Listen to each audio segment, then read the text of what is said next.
Мен Абдулла Жанбота, 5-ші сынып оқушысымын.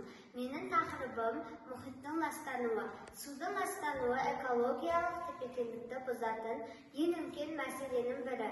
Ластанған су экожүйеге, оның ішінде балықтар мен басқа да су жануарларына кері әсер етеді. Судың ластану жолдары: химиялық заттар, зауыттар мен фабрикалардан бөлінетін ауыр металдар, мұнайлар, тыңайтқыштар суға араласып, балықтардың улануына себеп болады. Екіншісі, тұрмыстық қоқыстар. Пластик пен басқа да ластаушы заттар суды ластап, балықтардың өмір сүруіне кері әсер етеді. Оның балықтарға әсері: улану, улы химиялық заттар балықтардың жүйке жүйесін, бауырын зақымдайды, өлімге де әкеледі. Мәселені шешу жолдары: өнеркәсіптік қалдықтарды суға түсуін қатаң бақылау, су қоймаларында тазарту жұмыстарын жүргізу, қоғамда экологиялық сана қалыптастыру. Қорытындылай келе, судың ластануы су экожүйесінің денсаулығы.